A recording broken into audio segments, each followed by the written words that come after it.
Dan saya juga sering merasa tertinggal akan pencapaian teman-teman Oh saya. ya.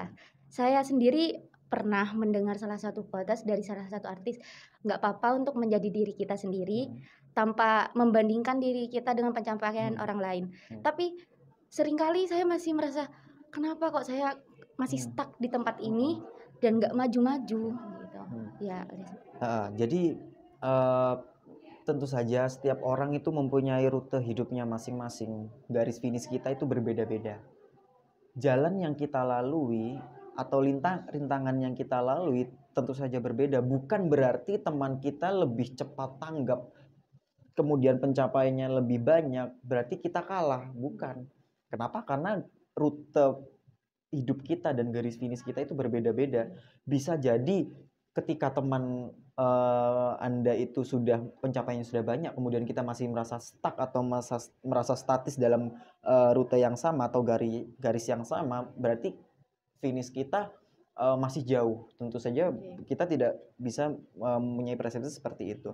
Sehingga untuk memotivasi diri sendiri kita harus yakin bahwasanya dia dan saya berbeda. Sekalipun dalam, jurusan yang sama, mungkin dalam prodi yang sama, itu tidak menjamin masa depan orang tersebut dan masa depan saya. Sehingga tidak ada jaminan bahwasanya pencapaian yang lebih unggul, lebih banyak, itu selalu lebih sukses daripada orang yang masih di belakangnya.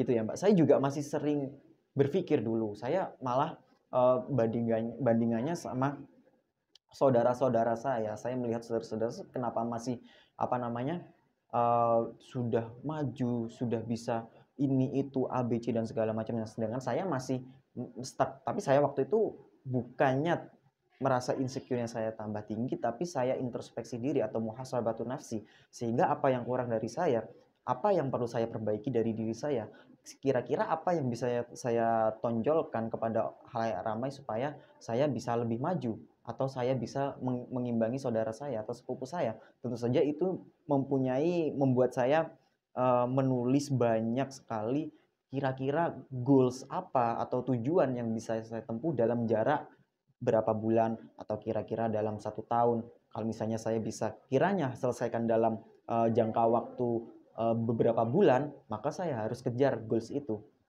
Sehingga itu membuat diri kita, adrenalin kita terpacu, sehingga kita tidak stuck di situ.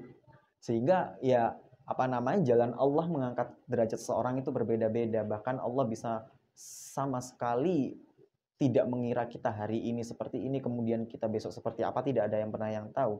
Sehingga jangan pernah membuat pikiran kita terpenjara bahwasanya kita selalu tertinggal, maka kita tidak akan pernah sukses. Gitu ya, Mbak. Iya, gitu.